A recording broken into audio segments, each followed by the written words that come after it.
final film to star Pierce Brosnan as James Bond goes out on a very strange note. Taking advantage of the newest trend in filmmaking at the time, Bond is forced into battle against his greatest foe to date, bad CGI. Whether he's surfing off icebergs, racing an enormous beam of sunlight, fighting a henchman amidst lasers gone awry, or driving in the infamous and physically impossible invisible car, Bond has never looked more lame. Director Lee Tamahori almost drove the franchise to extinction by turning Bond into a comical and ludicrous popcorn thrill ride, over the top more so than any Bond film before it. And we've seen Bond in space. Despite its failures, the film was a hit, opening at number 1 in the US on November 22, 2002. It ultimately raked in a worldwide total of $435 million, off a reported budget of $145 million, making it the highest grossing Bond film to date and the 6th highest grossing film of 2002.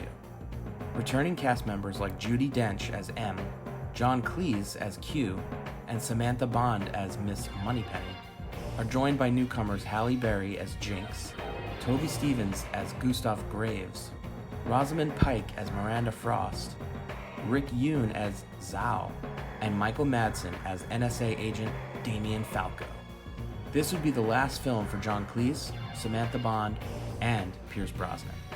Whether you love it or hate it, this film has made some kind of impression on the legacy of Bond, leaving the franchise ripe for modification. This is the 20th film in Eon's 007 film franchise and the first of the 21st century. Join Harris, Colin, and I as we examine the highs and the lows of James Bond in 2002's Die Another Day.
Yeah. Have you ever seen Surf Ninjas?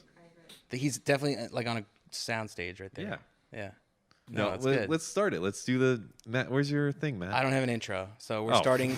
We're starting as if we heard the intro and the song already. We're gonna start it as if we've done the intro and the song, and then you're gonna write an intro and then read it. Yeah. And then cut that into the beginning. Mm-hmm. Okay. Aren't you gonna say your usual thing? Welcome to Bondcast, James Bondcast. My name is Matt McGregor, your lovely co-host. I'm joined here with my other two lovely co-hosts, Harris McCabe. Hi. And Colin Shaw. Hello. We are also here with Alex, engineer Alex. How's it going? Good. Awesome. Great to have you here. We are on our new podcast recording location. That's right. Yep. We're in Colin's apartment. Yeah.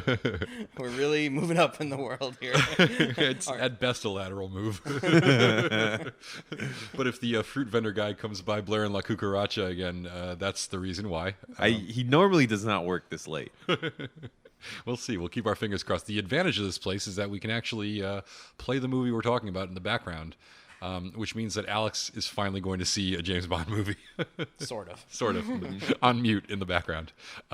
We're talking, of course, about 2002's Die Another Day, directed by Lee Tamahori, Director of such films as Mulholland Falls, The Edge, this, Triple X State of the Union, the Nicolas Cage movie Next, The Devil's Double.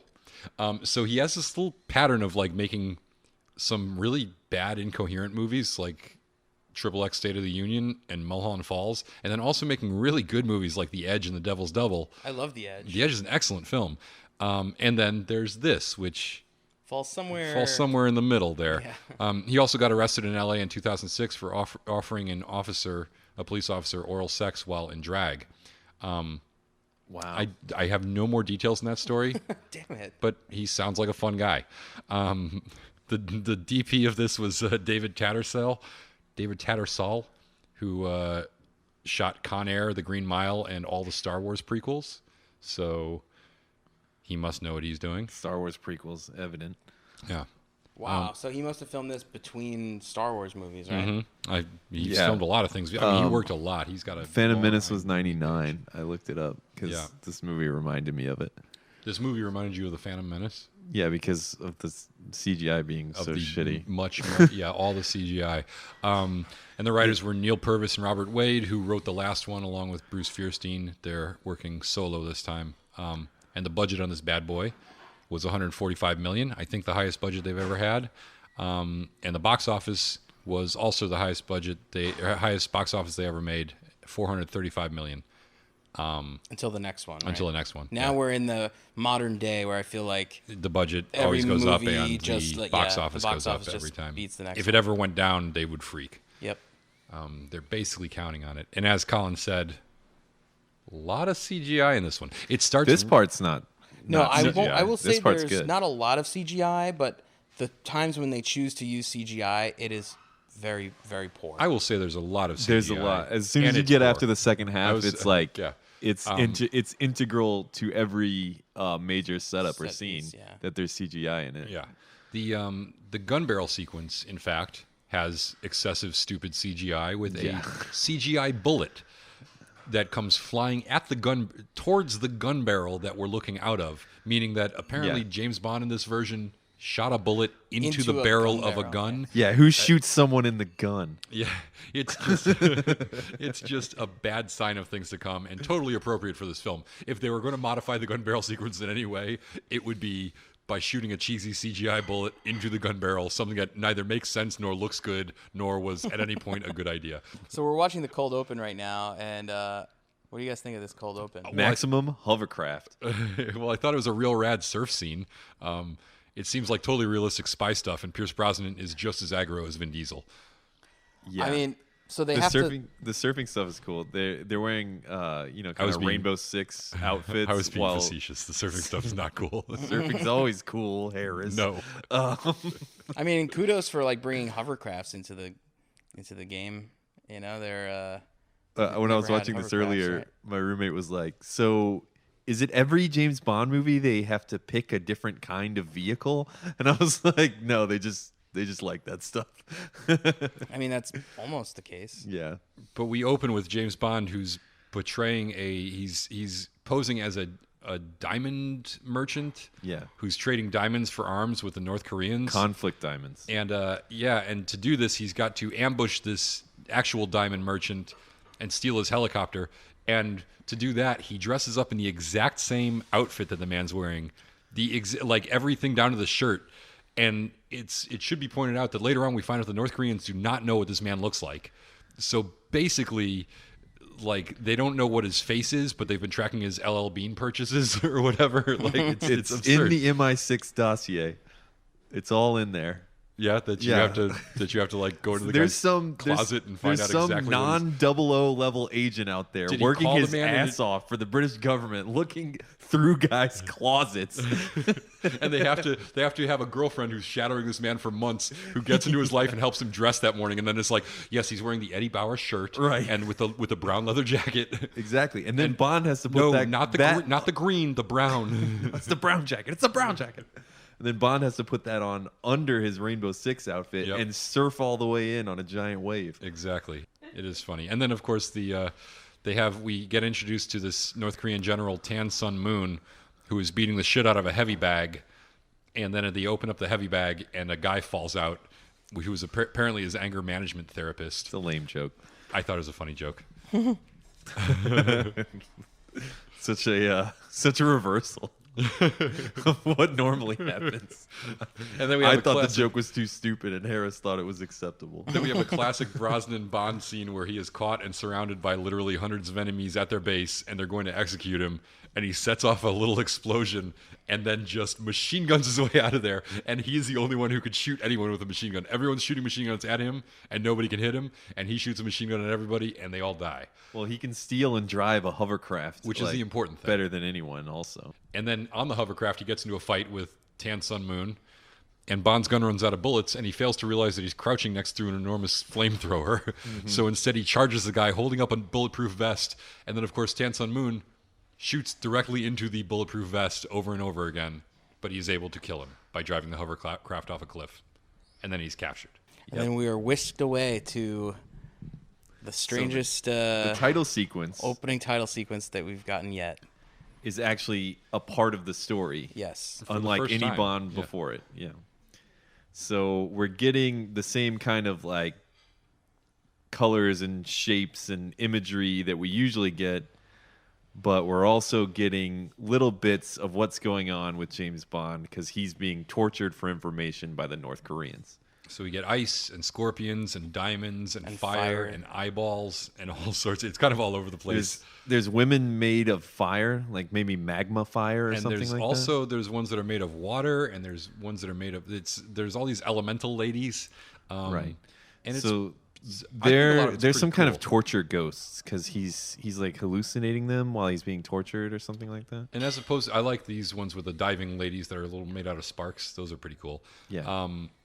And it's all scored by... You mean you don't think the magma women are hot? Oh, that's right. I think the ice women are cool. The magma women are hot. And the electricity women are pretty... Shocking. Shocking. Yeah, good. Nice job. But anyways, I actually really like this. This seems like this is the appropriate use of some CGI. It doesn't seem like... I think it was The World Is Not Enough or Tomorrow Never Dies where we felt it was a little too bright and it wasn't quite there yet. I like it. You know, when this movie came out in 2002, I really, really liked the song. I was like, oh, it's like Bond techno song, and it's actually a pop hit. And this is cool because I can hear it on the radio, right? But by like 2003, I was tired of the song because I had heard it on the radio too many times and played it too many times. Yeah.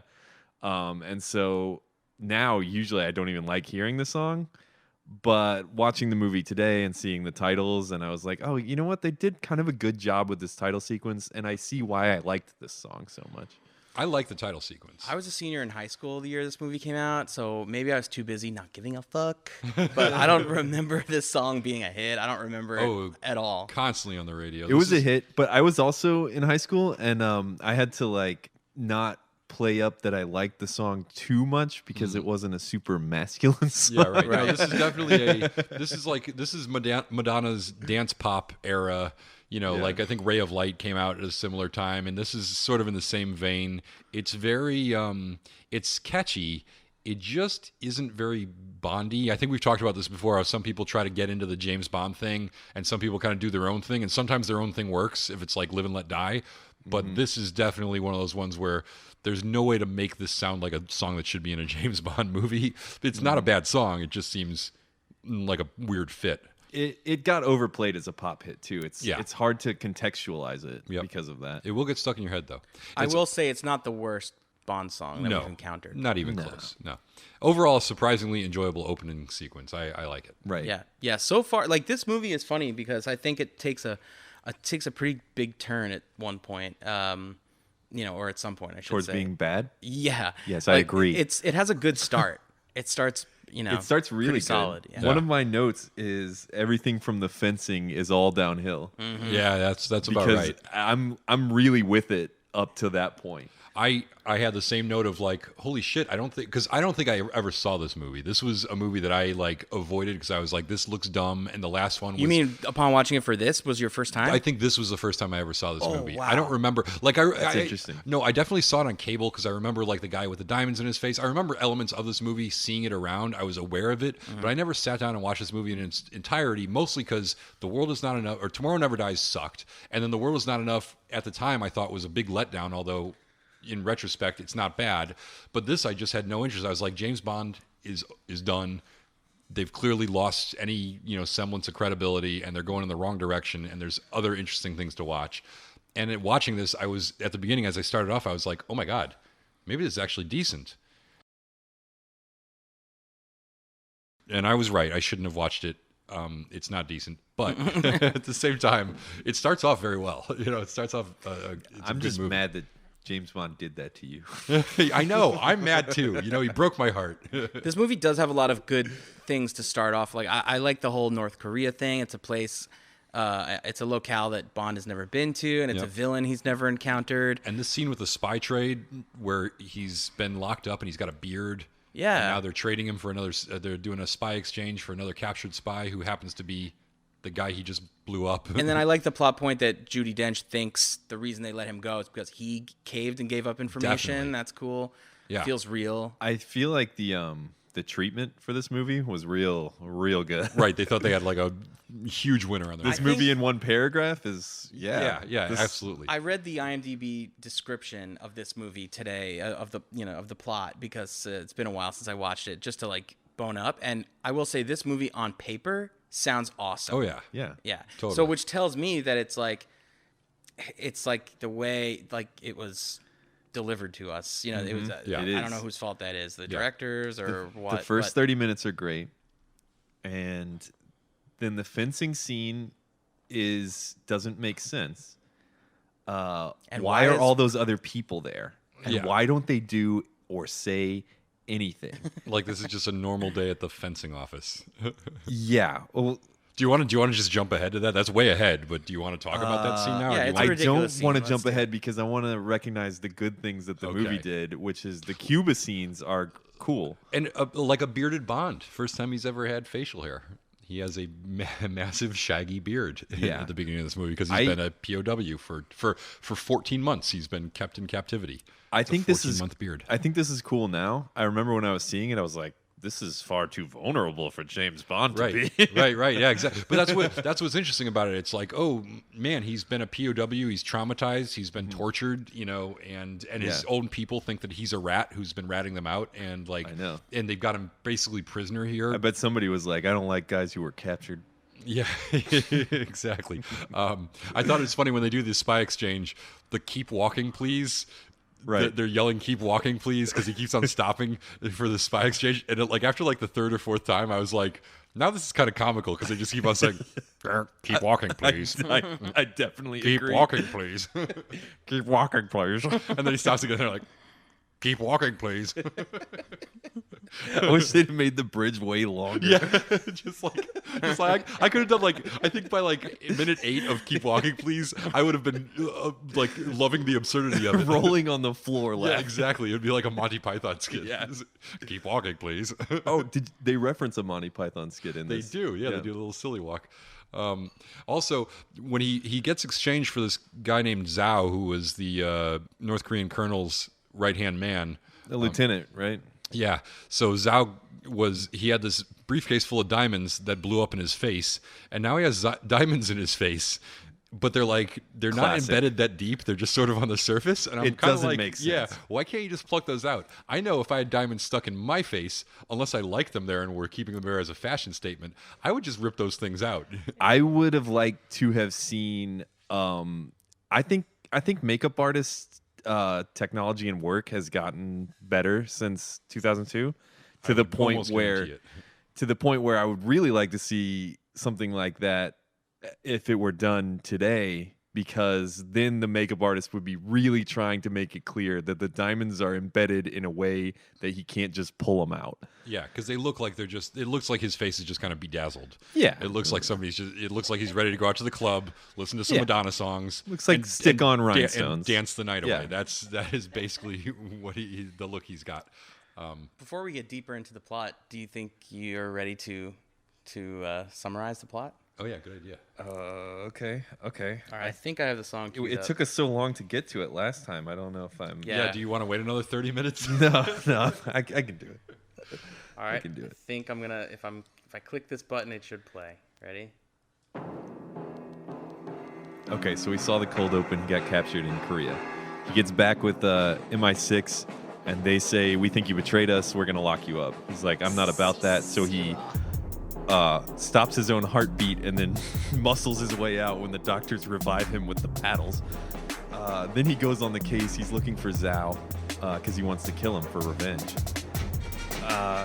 So as he's looking for Zhao, he goes to Cuba and he meets Jinx, and she's a CIA lady and she's hot, and they hook up, and it's Halle Berry. He doesn't know she's CIA yet, but he knows something's going on. Then they find out Zhao is going to this special clinic with gene therapy to make him look like something else.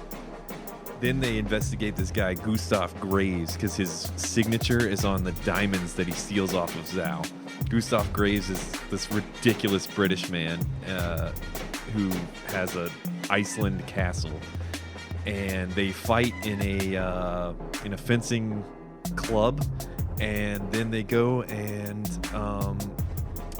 showdown at the ice castle. And Gustav Graves has a satellite that has a big sun laser that he's going to use to melt the Korean border because he thinks North Korea can invade everywhere, because surprise, he's really the guy from the beginning, the Korean general all along. And then they fight on a plane, and Bond wins with Jinx's help because Halle Berry's a good guy. And there's a betrayer secret agent for MI6 who's a woman who Bond also has sex with. You still have like 20 seconds. You forgot Madonna. Oh yeah, Madonna makes a cameo. And did you even mention what's her name? Frost? Yeah, that's the last thing. There's a betrayer for MI6, and Bond sleeps with her also. Yeah. All right. Well, that was brief. It's supposed to be brief. It's a 2-minute plot summary. Or a minute and 30 second plot summary. I feel like I got everything. Yeah, kind of. I think if I had seen this movie at the age I was when I first saw GoldenEye, I could see myself liking this one. It's like good for a little boy. There's like so much silly comic booky stuff that happens in this movie that was like cool at the time. It gets out of control. They take as much future tech stuff that they can put in it as possible, mixing it with the CGI capabilities of the time, 2002, which apparently Hollywood had so fake. Just look at the fakeness of this. Sorry, we're watching the scene where Bond swims out of the water and Hong Kong. and he's in Hong Kong at the yacht club. He's like just so escaped much from, of it looks so fake. Yeah. You know what surprises me? Every set looks like a small room. Right. It looks like Because they spend so much time in a room that's just a green screen that it looks like when they're outside, they're in like an infinite place, and when they're inside, they're in a very small place. And by the way, I just want to point out that this movie came out after The Matrix, after Lord of the Rings. People had been doing some pretty cool CGI special effects that look good. You know, like this is just, it looks cheap. It looks shitty. This is why I think it has the Phantom Menace syndrome. Mm-hmm. It's like, if it looks good at all, we need to use as much of it as we can, kind of thing. Right. Because Lucas was impressed with the CGI, and then that whole movie became CGI. And this is the problem, is they all want it to look good enough, but like good enough really isn't going to hold water after a couple of years. It's going to get outdated and it's going to look bad really quick. So you got to sort of be within your, like, know what the limits of the technology is. You're also not thinking about the fact that you're making structural changes to how the whole thing is made. You're now splitting this budget between production design and everything else with a whole bunch of graphic artists, which makes a structural change to how you're making the movies, which they can do now. Now it's very like nuanced. We have to pay all these digital artists to build these things, and we also have to pay for this part of the production as well. Right. But at this point, it's some of these sets look like they could have been better sets, but that didn't matter because a bunch of what's going on depends on the scenery moving around digitally created things that are digital creations that to this day don't look good anymore. Right. And let's not forget some of the idiocy of what's actually going on there too. Like when he somehow just wills himself into cardiac arrest. That is dumb. And then he gets so he wills himself. He's being held prisoner by MI6, and he basically just through sheer force of will and meditation makes his heart stop. So the doctors rush in with defibrillator paddles and they shock him back to life. And normally, when somebody is shocked back to life with defibrillators, there's like a moment that it takes them to they're not like necessarily at the top of their game. He immediately, instance after he's shocked back into life, grabs the paddles and then uses one apiece to shock either doctor, which is also stupid because that's not how those paddles work. They actually arc electricity between the paddles, so they can't individually shock people. But he blasts them both away, and they also need time to recharge between shocking. So it's like it's dumb on so many levels. Just more research is needed, guys. Come on. When they hit him with the paddles, you know how when you get hit with the paddles in a movie, your body lifts up off the bed. He doesn't. He doesn't return to the bed Right. before knocking those two guys out. He's just like, I'm back, baby. Give me those paddles. He's immediately back, and in the same move that starts his heart again. Yeah. He also karates two guys and zaps them with paddles impossibly. Yeah. Oh, it's amazing. But then also there's another doctor with them that's also like an attractive woman who he doesn't touch, and then he has a little moment with where he's like, I just escaped by stopping my heart. You saw it. And she's like, I did see it. She's like, I don't know how to feel about this, but I'm just going to let you go. How do you feel about that? Oh, God. This movie also was at the turning point in terms of color grading or digital color grading in films. There are parts of this movie that are colored so badly, dramatically. It feels like they were like, oh, we can make this scene blue or whatever.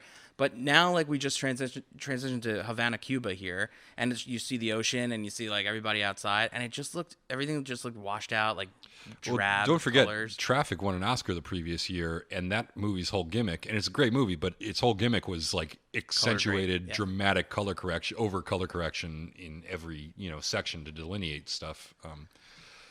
There's also the editing is bad. There's a lot of fast motion, slow motion stuff is totally pointless. Oh my God, there was so many speed ramps and then John Woo style slow motion, doves flying moments, but then the random camera flying over a scenic, aerial shot over an area that gets speed ramped for no reason, which is totally out of the XXX playbook. And it's like this movie it's like they were like, oh, we're becoming irrelevant. What's the future of spy movies? Hey, it's XXX. Instead of saying, hey, maybe it's The Bourne Identity, which came out later this year, this same year, and influenced very Bond heavily movies. the next Bond movie. Yeah. But this one, it's like they were betting on the wrong horse. And it was like, oh, it's got to be CGI and extreme sports and, and it is one of those camera gimmicks. It is one of those things where the marketing people are like, we need to attack a younger market because that's where you continue to make money over time. Exactly. And they misread what the younger market wanted. Yeah. Even though this technically didn't come out in the 90s, this is the most 90s James Bond movie. Yeah. It's like they took all the lessons of the 90s and just crammed them all into this kind of mess. We had the scene with the hotel masseuse whose name is Peaceful Fountains of Desire. That's the character's name, which seemed like it was getting creepy. And then it was supposed to seem that way. Yeah, it actually doesn't. It doesn't get creepy because he realizes that she's actually a spy and is just being creepy to disarm her. It's kind of a funny scene. It is a funny scene because it's Chinese intelligence who he just worked with in the last movie. The Chinese intelligence guys are three of them in a tiny little room with a camera behind a mirror just recording. Yep, and it does tie into Tomorrow Never Dies because that was all about the handover of Hong Kong. And now he's back in, Or was it? And it's really necessary because he's Yeah, it's technically still on the lam, so he needs Right. allies. So he's like, "Hey, you're with Chinese intelligence. You want to kill Zhao too?" And But so also, do I. Chinese intelligence is now in charge of Hong Kong, where it normally would be the British, and Right. they think that he's horning in on their territory here. Yeah. Which is why they're a little put off. Then he goes to Cuba to talk to like a random sleeper agent that contact in MI6 Cuba had there that since way back when. You know, he's like a powerful guy and behind the scenes. And he in introduces Cuba. himself as a guy from Universal Exports, which is the standard MI6 front company. I thought it was interesting. Did you see when they were walking through the factory, the cigar factory? They had the L Lector, a reader there. There was a person reading. So when cigar rollers roll cigars all day, they just sit there and they just roll cigars all day long. Oh yeah, that guy. Yeah. And they have a guy there that just reads to them entertaining or educational material just so they won't be bored. And it's like an honorary position to have somebody do there. So That's pretty cool. Yeah, it's a pretty cool idea. I was distracted by the first woman who like goes up to the desk. I missed that. She's just it's like, Do oh, you Was she think- purdy? yeah. Do you think Universal Exports would be a cool name for a Bond film? I think it would be a cool name for a Bondcast. We should rename the Bondcast Universal Exports. No, I actually don't, because I think it would be like, I think people would be like, what? What? I would go for it if it was part of the title. Like Universal Exports to Kill. That's not the title I Or was thinking. Die Another Universal Exports. You're not Licensed to trying. Universal. You're pretending you're trying, but you're not trying. I mean, I know we shouldn't focus too much on the movie being in front of us, but I would love to talk about the character that's getting introduced right now. Oh yeah, this is the. I remember when this came out. This scene right now with Halle Berry walking out of the water, because it's basically a homage to the Ursula Andress scene. Yeah. And She's got the same bathing suit on. yeah, and it was they made such a big deal out of this. It was in all the trailers and everything. It was like the big. Yeah, they used it to promote the film. And in retrospect, doesn't it seem like a shameless retread that's just cashing in on nostalgia without actually adding anything new to the narrative? I look at this now and I'm just like, oh, this is so cheesy that they did this just to be like, hey, remember when remember when we made good movies? You know, like. I think Halle something Berry is new. one of the best parts of this movie, and everything she did was right. So Yeah, it didn't So, bother me. no, I I disagree. Like it, mainly because I like Halle Berry and the way she looks, and I like her Fine, but bathing aside suit. from that, she is a really great part of this movie.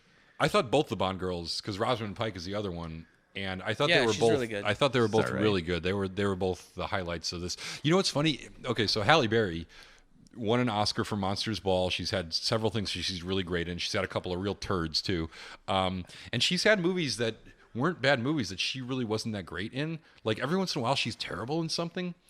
And then, but usually she can be like so charismatic and so good. It's really funny to see. Like, I was reminded of this. I was just like, wow, I remember when she used to be, this was at the beginning of her career, and people were like, the holy top shit, of the she is A-list. so dependable. Yeah. Yeah. Just, she is going to bring it every time.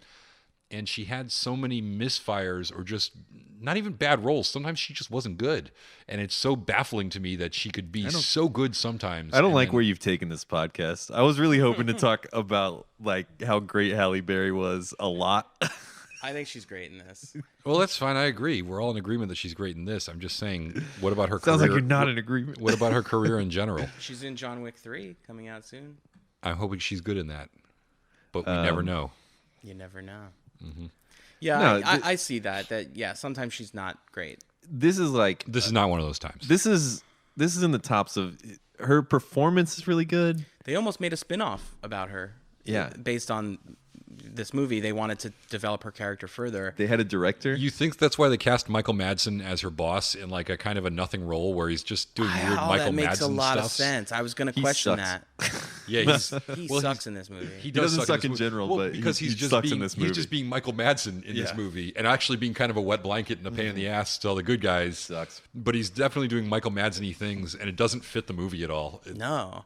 When I first saw him, first of all, I forgot that he was in this, and then I saw him and I was like, why is he in this movie? And why is he only in this one scene? And then he shows up at the end. Yeah, but I think it's probably because they were planning on doing a spin-off. And it's the first time she's given a lot of meat in this role here, because usually a Bond girl, even the like important good ones, don't get so much screen time and don't get to share in like so many of the kills, and she gets a huge part in this movie. And the sex scene that we're watching right now, which was actually trimmed so they could get a PG-13 rating. Yeah. She's also like sort of the beginning of this trend that they do later on in the Bond movies, where like they're really casting like A-list talent alongside James Bond. When in the past, like maybe you'd see Christopher Walken, or like someone of that caliber, you know. But did they? Because other than her, the rest of the cast is in this movie, is nothing. nobody's. No, he means in the future movies they try to do something like this again. Well, I think they had a whole different attitude in the next one. I think they really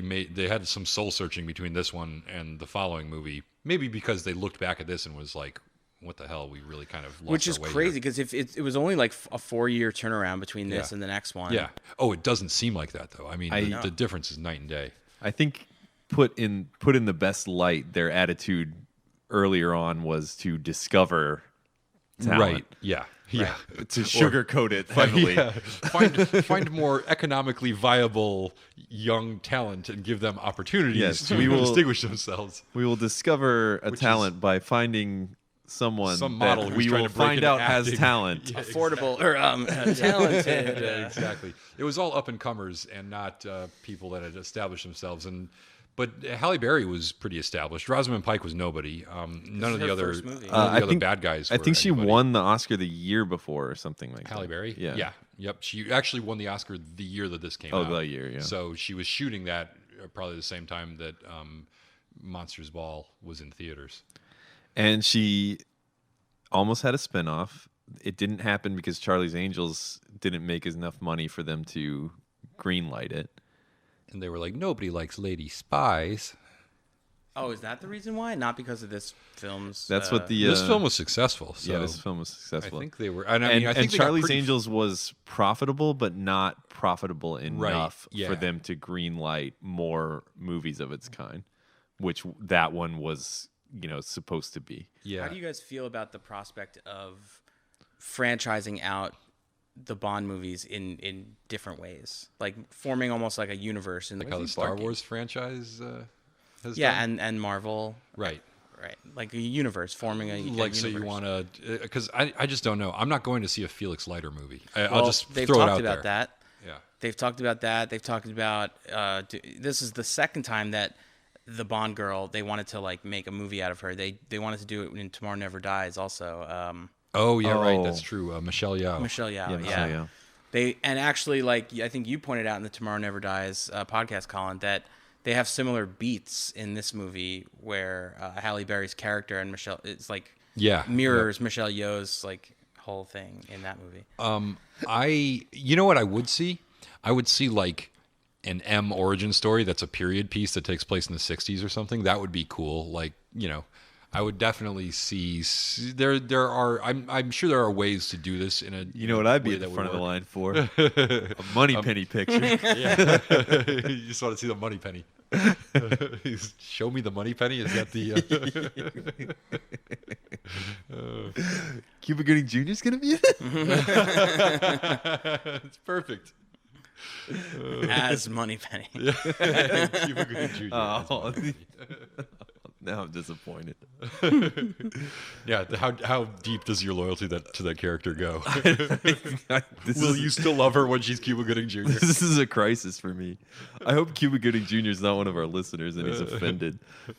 There's something about you don't the find way him sexy. I don't know. I think you can probably deal with that. Cuba Gooding Jr. shows up at my house. I heard what you said. I'll have you know I'm damn sexy. Why won't you love me, Colin? Love me. Cuba, please go away. I'm afraid. There's something about the way this movie's shot that it feels like really like a B movie. Like coming off of World's Not Enough, which I felt like was shot more grandiose or something. Like it felt a little more classically made, This movie just feels like I don't know what. World is Not Enough. We said it had good cinematography. Yeah, it looked good. Yeah. This one, they're trying to shoot it like it's a XXX thing. Yeah, I really do think they were trying for something that just doesn't work.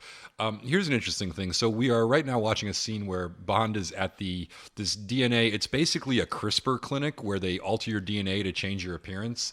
And it's very futuristic. It's, of course, complete gibberish, but now becoming more realistic. So basically, Zhao, the North Korean lieutenant with the diamonds embedded in his face, is being made to look like a white guy by altering his DNA, but they are doing this without taking the diamonds out of his face. I just don't understand. Are That's they the gonna last part of the Are they going process. to alter the DNA so that he doesn't have diamonds in That's his DNA the last anymore? part of I the don't process. understand First, it. you got to make Doesn't him make white, any and then fucking you take the sense. diamonds out of his face. It is complete insanity. But it looks awesome that for the rest of the movie, he's stuck as like an albino diamond face Yeah. guy. With blue eyes. With blue eyes. They give him blue eyes. They lighten his skin.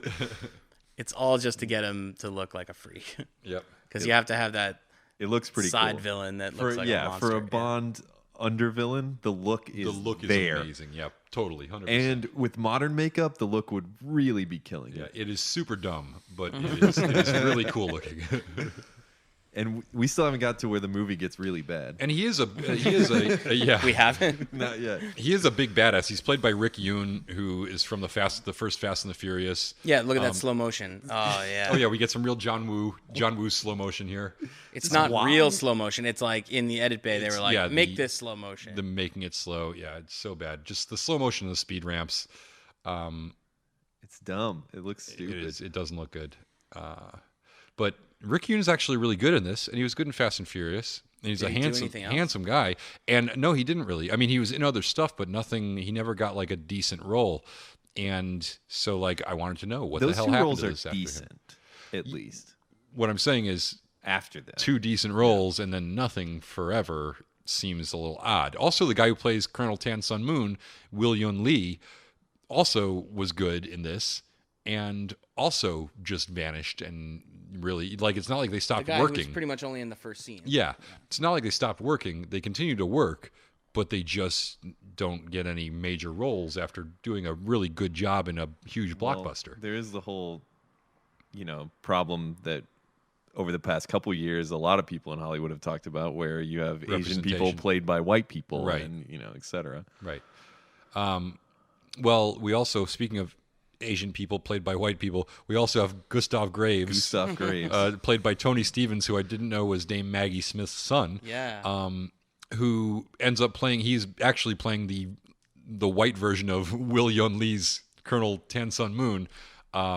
Which Is he speaking in affectation? Is he like changing his voice to sound? No, not really. But you remember the North Korean colonel was educated at Oxford and really didn't have an accent. The actor doesn't have an accent. They were both these guys playing North Koreans are Americans, so they didn't really have an accent for him to. When the white guy is trying to embellish his kind of British upper Britishness. class. Yeah, exactly. Class. Yeah. Yeah. Also, Toby Stevens. Who really, he didn't do anything. He's good too, and he didn't do anything else after this. He was in like one other. Oh, this is the worst part right here. He's been in other things, but just I hate this part. Yeah, this 'cause of the CGI, CGI. jump. Oh my god, it's so I would bad. like to say I will be the differing opinion here, and I can live with the CGI cliff jump. I thought it was the only decent CGI in the movie. This is like passable. No. It would have been better if they did it obviously real, but Oh god. Oh. it's just the cameras. The camera looks move is so so artificial, and that's like this is how bad this movie abused Yeah, me. Alex, did that look real to you? Yeah, super real. So Alex is convinced. Secondly, like jumping from that height, wouldn't that kill you? No, cliff divers jump from pretty far up, like professionals. They usually, I don't think they do it casually, backflips without looking, but She should have belly flopped. and then just been like, "Ow, damn!" Yeah, Just no. walked away. This She is- stopped her heart temporarily to take the belly flop pain. Yeah. This is, I basically had, I think it was like I got a little Stockholm syndrome watching this movie because when I went back and watched it again, I was like, "Oh, that wasn't that bad," and it's not good. But it's compared to the other CGI in the movie. That This is pretty not. much- It doesn't get really bad until later. That pretty much is passable. Yeah. So Gustav Graves. Yeah, let's get to the villains. We're already kind of talking about him. Yeah. I like his performance, but it's there's Something creepy about him, or like off-putting in a way that's not. It's like beyond the character. It's like off-putting me in the audience. I'm like, I don't like this guy. See, I thought that Yeah. was the character, and I thought that's what worked about it. Is when I saw him, I was like, "Oh my god, boring white guy." This is such a nothing character. And then I was like, "Wow, he's putting a little undercurrent of like creepiness and anger and like barely repressed rage, where he's trying to put on this huge front, where he's like they modeled the character after Richard Branson apparently, and he's this billionaire who came out of nowhere. He's literally been around for less than a year because he hasn't existed before that, but the whole world is in love with him. He's being knighted by the queen. And this has just happened. He's just started to exist. And you get all that with his character of like, he's this mysterious guy who's trying so hard to be charming and effectively fooling everyone. And yet, in reality, he's got this dark secret of he's a really horrible psychopath, And I thought that was coming out a lot in the performance. It would work better if they gave him more time to do that character. But instead, we go to the Ice Palace, and they've given up on hiding the fact that he's the Korean guy. And then we don't get enough of him playing the character of the white guy, which is the creepy part, which is like more fun to watch. So when did you guys realize that he was actually the Colonel from the beginning? Pretty quickly. They give it away. Because I realized it right here when he shows up. And it's like a white guy who's actually they did a good job of casting a guy who is similar to the guys kind of look alike physically. They don't look like totally dissimilar. They're both a little bit on the shorter side but kind of ripped, and they got like similar facial structures of like kind of a narrow face with distinguished cheekbones and everything. But like as soon as, because you saw that the other guy was going to become a white guy too. And then you have this other handsome white guy who showed up out of nowhere, who's a billionaire, who's, a billionaire diamond dealer. And it's like, oh, yeah, I wonder who that is. But I don't think I was supposed to realize it in the very first fucking scene. I didn't realize it that quickly, but I realized it. It's hard to remember because, I realized it mid-movie, when I watched it in the theaters in 2002. So I didn't see this one in the theater. I actually saw it for the first time. A friend of mine was like, oh, you've never seen Die Another Day? It's awesome. Let's watch it. And I remember watching it and being like, my friend is an idiot. I don't know who that was, Matt, but that's not really your friend.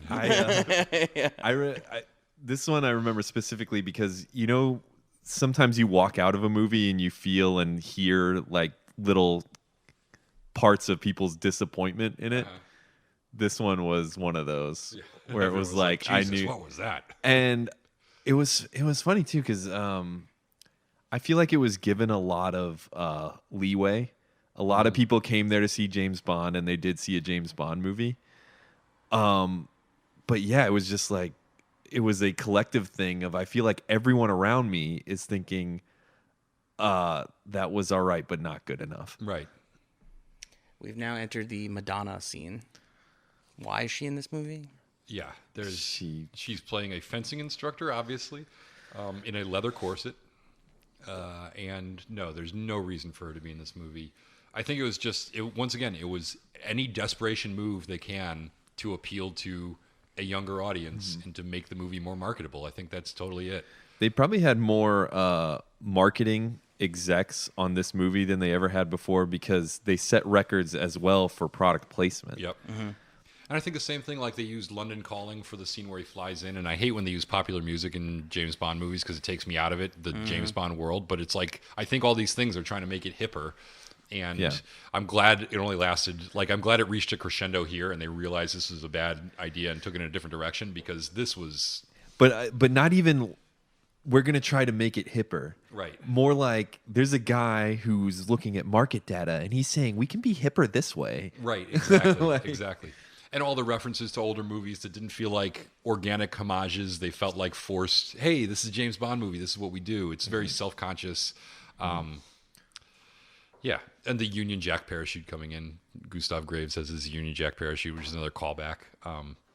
But then we have this fencing scene, which is where they're trying to kill each other in front of hundreds of witnesses, causing thousands of dollars in property damage and those for no sensible purpose. And those onlookers are barely more interested than straight up bored. Yeah. It's like nobody's like screaming or calling the cops. They're all just sort of like, wow, those men are really trying to murder each other. They're like finishing their meals. Yeah, exactly. In a normal movie, this would be considered the worst scene in the movie, but it says something that this is like one of the better scenes. This is actually, in my notes, I was like, this seems completely absurd. There's no even reason for them to be killing each other this early in the movie. They don't, it's like, well, the reason is that he calls him out for his diamond shit. Well, no. Graves is really Moon, right? Right. Who was ostensibly killed by Bond Yeah. 15 months earlier or whatever it is. And so he's looking at him like, I hate this guy. He almost killed me. But he's playing it cool until Bond brings out the diamond.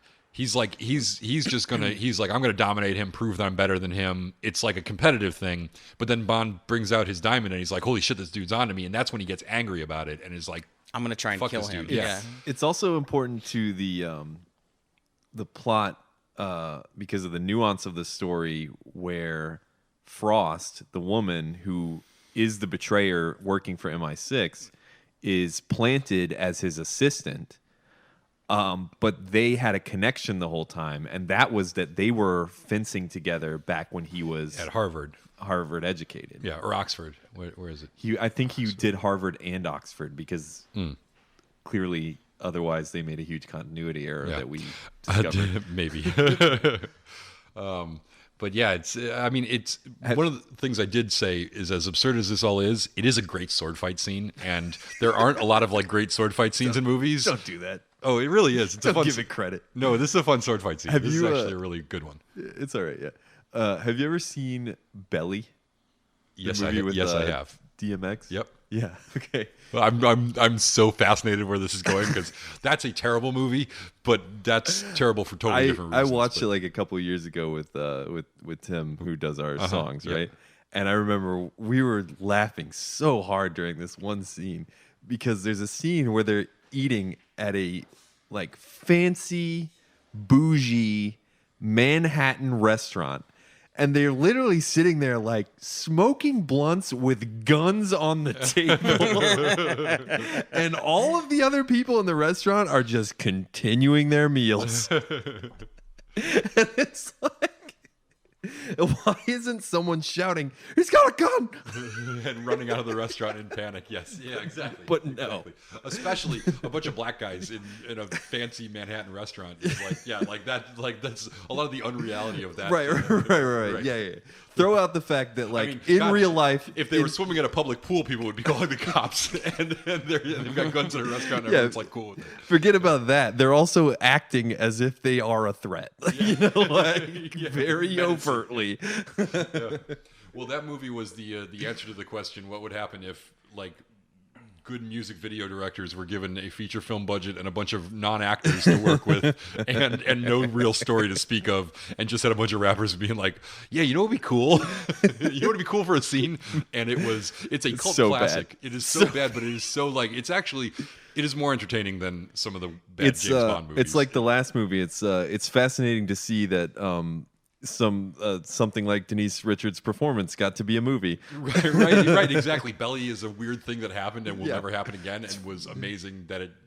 Fascinating to see that this got to be a movie. So I've just been mesmerized by this sword fight scene. They've destroyed so much stuff. They've gone through 4 or 5 different rooms. And who are all these people? And like several you said? swords, too. Several They've swords changed that have been chopped in half. They fought with samurai swords and, like, enormous. Now they're fighting with, like, some They're kind straight of medieval up claymores. punching each other and hitting each other with the hilt of the sword. And It's a badass It's sword bloody. fight. it's bloody. Yeah, Bond is bleeding from the nose. Oh, he just And decked watch him here, in we the got face. a dive and a roll. But look at that guy. He's like still looking at the fountain. These background people, they're doing nothing. Yeah, they were like, oh, let's see where this goes. They look bored. You're seeing a man almost die. And now Gustav Graves just plays it off like, yeah, I wasn't even that mad. And Bond is like, I can't even hide how angry I am right now. Right. But the guy who's playing Gustav Graves doing a good job of looking like a total creep. Yes, which I think is the point of the character. Yeah. But we don't get to see enough of that because he goes back into being Yeah. And then this is comical. They're walking away with all the They're damaged stuff. replacing all the damaged shit because they totally tore the place up. I mean, But look at all these people who don't notice that there's like, this would be on international news. Right. 2 men tore up a fucking fencing club trying to murder each other and then walked out like it's no big deal. In front of hundreds. Yeah. And then they showered and left. this movie feels to me like it's really trying to be the Moonraker of Pierce Brosnan's career, or his Bond career, yeah. Yeah, go bigger. And now we can go bigger than ever because of all this amazing CGI technology. Yep. It's like, oh, but doesn't it look bad? Shut up. Kids will like it. Our market will get younger. Famously, Roger Moore was at the premiere of this movie, and he was asked what he thought of it, and he said it was like rubbish or something, right? Yeah. I don't think he used the word turd, but that was the subtext of everything he was saying.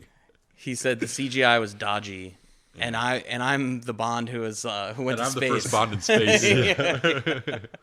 I've got nothing to say about this. Let's talk about the Bond girls. Sure. We already kind of talked about Halle Berry. She's so good. Yeah. Rosamund Pike this was her feature film debut. Mm-hmm. She really didn't. The first thing I remember her in was The World's End, the Simon Pegg movie, which she was great in. But that came out in 2013. I have no idea what she was doing in the intervening 11 years. But she's really good. She's pretty. She's an excellent actress. She is an Oscar nominee for Gone Girl. Mm-hmm. She's been good in everything I've seen her in. But I think it's so funny that she was. I think she was very young in this. I think she was in her early 20s. But it's just funny to see that like it took her after being a Bond girl in a huge budget movie that did very well. It took her like 10 years to really establish herself as a like name actress, which I think is amazing. It's interesting. My favorite part is when she's fighting with Halle Berry on the plane in the end. In a sports bra? Oh yeah, and her For outfit, no for explicable no reason. Yeah, she just pops up and she's like, "Oh, I decided just to wear a sports bra now. This is my thing." Between this movie and Well, no, she's good though. It's like her. Oh, she's in Doom, the Doom. Oh, yeah, movie. right. She's in Pride and Prejudice. Doom, like off the video game. Doom, yeah. Oh, I like that one. I mean, it's total garbage, but I like that it happened. She's in a bunch of crap. crap. Yeah. So I mean, she was getting work. It wasn't like she was starving to death. I'm just saying, it blows my mind that she wasn't getting very good roles. I Jack don't think. Reacher, Wrath of the Titans. Oh, she was in the first Jack Reacher. The That's World's End, The Devil You Know, Gone Girl was her big thing. And then even after that, what did she... right. Yeah, she was in that movie that came out. Wait, is she the Gone Girl? Yeah. Yes. Oh, she's great. She's really fucking good. Wait, I just want to take a moment to welcome Colin to the podcast. We're doing a podcast about a James Bond movie, Colin. This Jump past in. year, she was in a movie called A Private War. That was Private War was good. about the. It was a true story about a journalist. She plays a journalist with an eye patch. It's a pretty badass story. I was not nuts about the script, but maybe the movie was good. I don't know. I didn't see it. I like how I'm the one who got lost, even though Matt spent a good 15 minutes trying to lay down and go to sleep and watch the movie. Yeah, the worst thing about recording this podcast at Colin's apartment is that we're on a couch and Matt is just finding a way to make himself as comfortable as possible on this Guys, couch. I'm not going to lie. My back hurts right now, okay? I really wish I was laying down. You can handhold that mic. Oh, this part was good. This part got me. Oh, I think this part's stupid. This as part fuck. was I'm firmly in the Colin camp. I don't know how stupid you think this is, but I probably think it's slightly stupider. Yeah, if than the even movie you didn't do. start getting bad with that fencing thing, like because the sword fight was good enough, I like the sword then fight. the movie got real bad real quick Listen, with the this sword fight was- stupid VR scene. The sword fight was dumb, but it was good. This is a scene where Bond shows up to MI6 headquarters and Moneypenny has been shot dead, and there are men invading the building, and he sees, what's his name? Colin Salmon. Yeah. What's his name? Common. Colin. No, the actor's name's Colin Salmon, but what's Yeah. the character's name? I don't care because I like the name Well, Colin. whatever. All He this sees time him spent there. on knowing that his name is Colin and you don't even know the name of his character? He sees him I there, think it's and like then Greg. he gets shot, and then Bond look at has to those go save M glasses. from Wow. terrorists. And it turns out it's all part of a virtual reality Yeah, program it's that a Q VR has. training Yeah, simulator. Q has a VR training simulator. John which is like, Cleese has officially been upped to Q status from the previous R in the last movie. and this VR simulator is in 2002 more sophisticated than the most high-tech VR that I have ever seen in any of those actual VR things that you go to. It's like totally photorealistic and the glasses are fucking tiny. It makes me want to do VR. If VR was actually like that, I'd be like, oh, maybe there's a future in this and it's not just an enormous waste of money.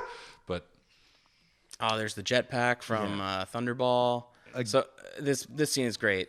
Q is in his laboratory and he's got like it's an homage to all the old Bond props. got Rosa Kleb's poison knife shoe shoe. knife.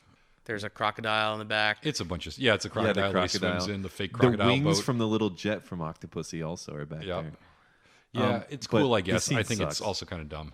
Yeah, it's It's 'cause- just like, here's a bunch of stuff that you remember. but they're also like juxtapositioning the fact that they put a bunch of future tech bullshit in this movie, and they're really laying it on thick that they've done that now when they throw the perfect VR out at you. Right. And then they're like, okay, we're going to throw a bunch of future tech in this movie, including an invisible car. And speaking of, the invisible car is And this might be the all-time low point for the entire Bond series. They juxtapose it with the technology from the older movies as sort of like a little joke, like, oh, look how silly it looked. yeah, and it's look like, how far no, we've you look come. silly and stupid now. Like, Yes, you're doing stupid right now. Yeah, like, I mean, they took an idea. So this is a real idea. This is a real thing that the military was pioneering, and I think still is, and actually works to some extent, of placing cameras on one side of a vehicle, in their case, a spy plane, and then placing tiny video screens on the other side that just basically show what the camera is seeing, so it looks like the thing is invisible from hundreds of miles away, if the thing that is on the other side of it is the fucking sky. They do this now with a car here, and apparently the screens that make it invisible are on all the windows, on all the tires, on every inch of this car, so it becomes completely invisible from inches away. It is a semi-preposterous idea that is so much dumber in the execution. I just want to point out that I have hated some of the stupid shit that they've done in the Bond series, and this is dumber than all of that combined. This is the Denise Richards performance of Bond gadgets. Yeah. it's total crap. It's just like, it's kind of cool that they, tried to do a really cool gadget.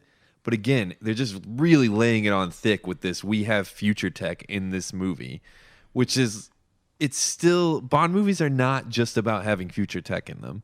Right. It's what They're you do like with it. about having like maybe a cool tech thing, or maybe max 5 cool tech gadget things or whatever. But the more implausible they are, and we've had this in the past with like laser guns and stuff like that, the more implausible and ridiculous they are, the harder it is for us to actually care about anything that's happening, because it takes it sort of out of the... It's not like any James Bond movie exists in the world of reality, No. They're all very heightened and kind of ridiculous. But the further you push that into like sci-fi territory, the harder it is to actually believe anything that's going on or care about it. this is just total crap. But we did get John Cleese walking behind the invisible car, and his legs do like a silly walk, which is a fun is a reference Monty to Python Silly Walks. reference. Yes. Which is a great skit, Silly Walks. Yeah. Check it out if you Yes. have listened this Oh, far. here comes the fast here's a- motion. What fast is motion the speed ramp. fucking point of that? What is the point of that? Yes, we just zoomed over a landscape. We were going over the landscape peacefully, and then all of a sudden, super fast motion, and then all of a sudden, regular motion again. Because I don't know, it sort of reminds me of, remember on Her Majesty's Secret Service how they started using all these cool cutting edge filmmaking fads of like snap zooms and Yes. weird stuff like that, and slow motion in that one too, because that was what was happening in 70s movies, and they were trying to be cutting edge. And instead of making a James Bond movie and making like minor adjustments to stay with the times, they were trying to fully embrace it, which is like a cool idea, but not so great in execution. If you heard a little noise there, that was Matt taking his mic out so he could do this, do the rest of this podcast from a reclining position. If you don't hear him again, or if you hear snoring, that will be because Matt has dozed off. Guys, it's clear that you're just jealous that I'm more comfortable than you. Yeah. I would say the Phantom Menace and Triple X are two of the worst things to happen to this movie. Yeah. Oh, I love this character. He's like classic What is his name? Gustav? Bond, like side villain guy. Just weirdo. Weirdo, crazy long hair, his like name's Swedish Vlad. guy. And Vlad. he's played by Michael Gorovoy, who also did really nothing after He this. has the best death in this movie too. Just random and quick. Yep. Also, we just saw there a man named Mr. Kill, who is the Stupid big name. New Zealand professional wrestler-looking guy. I think it's funny because we had an Australian American Gladiator style guy from the last movie, and then we have Mr. Kill, the New Zealand huge wrestler guy Wait, from this one. I thought he was Samoan. No, he's from New Zealand. Hold on. So Bond has now reached the Ice Palace in, where is this? Iceland? In Iceland, yeah. which in actuality is not this icy, because Iceland is actually green and Greenland is actually icy. Yes. And one of the trivia facts was Iceland experienced an upturn in tourism because of people wanting to come stay at the ice hotel, And it's which not real. didn't exist. Which is actually in Sweden. Yeah. I And mean, there's- that isn't this one, but this is based on the one that's in Sweden. Right, and at this point, there's 4 or 5 things like it, ice hotels or Yeah. something like. None of them in Iceland. Yeah. This is one of the things I'm talking. This is a good set, right? It's pretty good, but Yeah. It feels like something out of Batman and Robin to me. yeah, exactly. Yeah. And if you look at the chairs, you can tell they're plastic. If you Yeah. look at a lot of the other little parts, you can tell they're plastic and not ice. Instead of because the rest of this sequence has to have a bunch of CGI in it. They had to build this because they also wanted to put it in Iceland because of the Gustav Graves character or whatever. They could have found a real ice hotel, spent the money on that. It would have looked amazing, and figured out how to work the action sequences around that without spending a bunch of money on digital artists like to make the CGI that eventually looks like crap. Colin, can you explain to me, like, is it just me? Like, see right there, he has looks like a bullet hole in his head. Yeah. Is that like he was just in the machine? Like, does he have to go in the machine to keep up his appearance, or like? I think that he does. I think that I didn't quite understand this, and why does he have a bullet hole in his head? That's not how he was killed. I think that's the impact of his face hitting whatever it hit when the hovercraft crashed. But they don't. This is all just me like making excuses for the bad writing. Yeah, no, and whenever we need excuses for the bad writing, we usually go to you, Colin. So don't start bailing on us now. What I think is that unexplained in any dialogue, we're supposed to see the scars on his face and think those are the scars from when the hovercraft crashed and we thought he died. I kind of made that same assumption. And part of the reason he turned white was that he first went to the clinic for DNA therapy or for life-threatening injuries experienced in the crash. And then they determined, we can just turn him into... You're seeing a lot of subtext there. Well, because he had to go to a mad scientist, right, to make him better. But there's nothing and then in the mad movie scientist that's- happened to be there's a nothing guy in the who movie turned that people suggests white. That. Okay, Like right. he very well may have survived just fine and decided to become a white guy. I know there's nothing in the movie Yeah. in terms of I know, dialogue you've got a lot of that suggests that. background. Yeah. but- This scene in the movie signals the part where from now until the end of the movie, they introduce the word Icarus and say it about 14,000 times. Yeah. My question was, so the Icarus is the satellite that reflects the sun's light back towards the Earth so he can produce sunlight anywhere, but really it's also a super weapon that can do a concentrated sunblast laser at anything that he wants to blow up. Right. My question is, if he's reflecting sunlight back at the Earth via this giant diamond-fueled satellite, which, by the way, wasn't that the Diamonds Are Forever. Diamonds Are Forever? But in this one, he doesn't need the Shades of diamonds to Moonraker, make too. the satellite. He just got rich off diamonds Oh, to build I see. the I thought the satellite. diamonds had to be in the satellite for some reason. So yeah, I misunderstood because I was It's- like, this yeah. is the exact same Diamonds Are Forever thing, just in the plot of Moonraker Right. somehow. But anyways, if it's reflecting the sun's light back on the Earth, wouldn't this scene where he lights up this just look like daytime? Like all I heard was like how they had to have the biggest light array in the world to light the scene and make it look like this, which looks kind of shitty and Looks overexposed. horrible, yeah. Yeah, it just looks overexposed. Wouldn't it just look like daylight if he was just shining sunlight back down onto everyone? Yes. The answer is yes. You could have just shot the scene in the day and just been like, Well- "Oh my god, it looks just like daytime." If it's also amazing. a weapon, wouldn't it melt everyone to do this? Well, that's what I was also thinking. Like, how many times did they test this before he was willing to stand under it? Where they were like, "Okay, now shoot it right at me." It's also stupid that he turns the control box into a suit. Yes, that's also very, very stupid. Dumb. Also, A suit that has electric power gloves so he can Blanca people. the entire suit looked like the Power Glove. It just looked like a Nintendo accessory from like Literally the 80s. does, yes. Yeah. Just like a Power Glove gone wrong. Also, did any of you guys at any point, like, at what point did you realize that Rosamund Pike's character was a bad guy? Because that was another one that was like, right there when she like got off on the sunlight hitting them at night. yeah, I felt like that was one where as soon as you knew that Halle Berry's character was going to come back, you're like, well, she's the good Bond girl, so there's really no room for Rosamund Pike to be the other Bond girl that's like down. There's always one is good and one is bad, and you know automatically, like, so any idea that she wouldn't betray him at some point goes out the window, because you're just like, well, there's only two of them. You know Halle Berry's going to be the good one. There's just no fucking way that she's also a good one. This part's dumb. Oh, stupid invisible car. Yes, the invisible car is invisible, but yet the car tire tracks are not invisible. Nobody notices the car creeping It's not around, a silent car leaving either. Tire tracks in the snow. Yeah, it's not It's got an like a electric fucking car. V8 in there. You can hear Yeah, exactly. you can hear it from 50 feet away. It's absurd. It's also not novel that she's the twist is that she's the bad guy, because they just did that in the last movie. And they do that in every other movie. Yeah. Like, it's pretty much they usually alternate one on, one off. Matt, tell us some more stuff before you fall asleep. What else haven't we covered? We talked about the gadgets. We got the girls. We got there's the power glove. Laser fight. That's so Oh god, the laser shitty. fight. Oh, but we can talk about this power glove, because this is the first time we see it. Do we have any good material on the power glove? Everything outside here feels like Mr. Freeze's lair, and everything inside is Poison Ivy's lair. This movie is Batman and Robin. What year was Batman and Robin? It was like a few years Is before it the this. same? It's got like the mix of plant life and ice life. You know what I'm saying? Yeah. Batman and Robin was 1997. That's kind of sad that it took 5 years to look For them to rip off Batman the and Robin. same as that. Yeah. That's terrible. Should we fast forward? Or Yeah, should we let's just talk fast about forward. something Do a little else? I fast can just forward. talk about stuff that's not on the screen. Yeah. Give us some stuff while we're fast forwarding.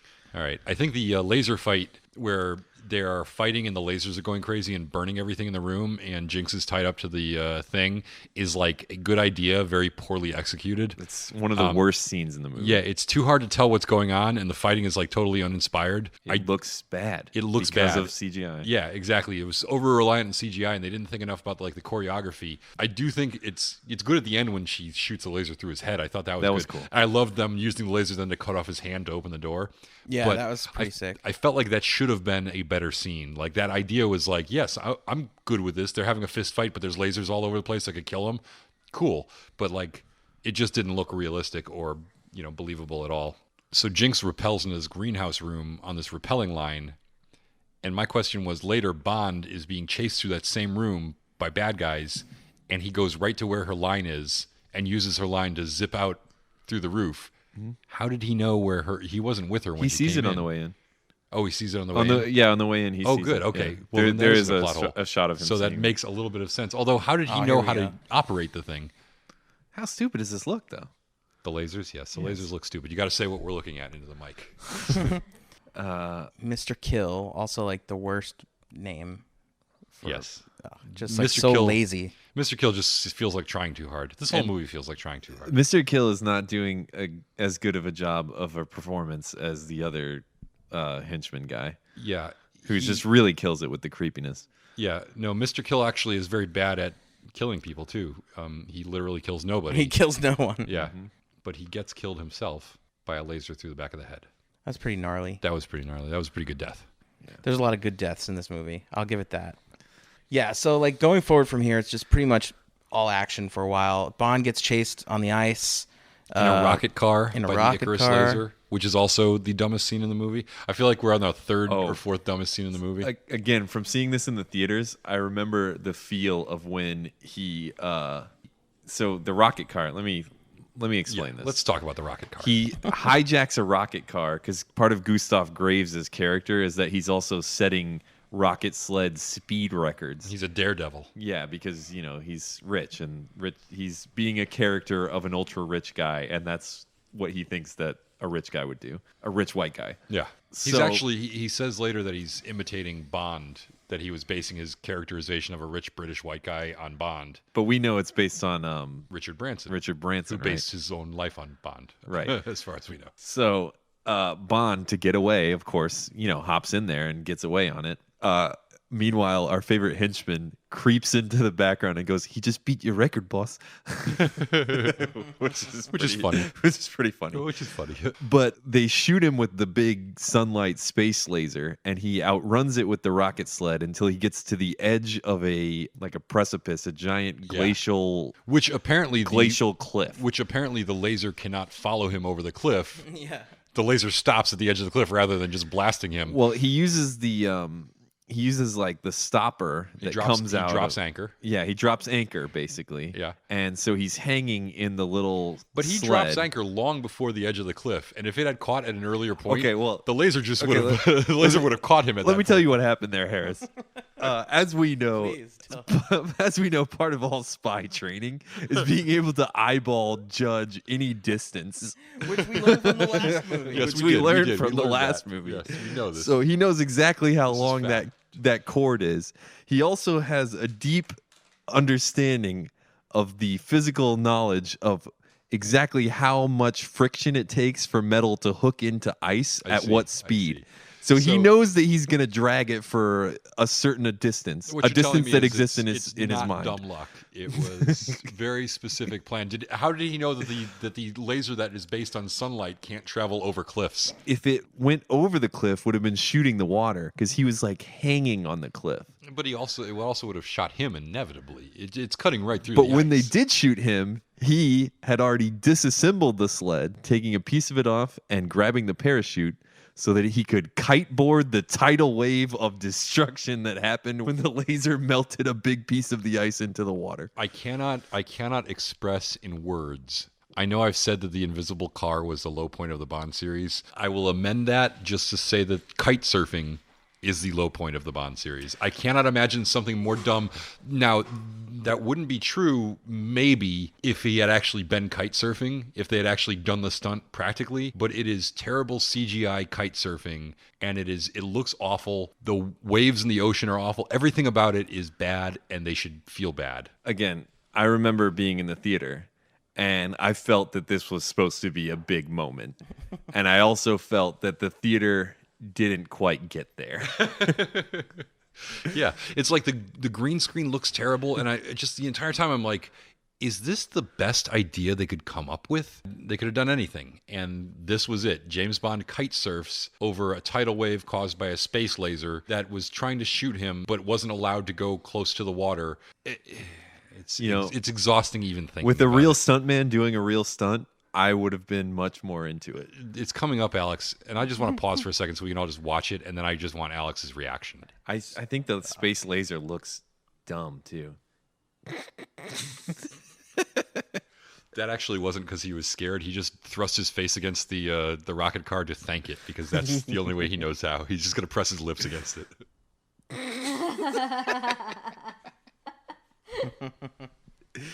And you're not getting the music either. Right when he appears, it's like da da da da da da.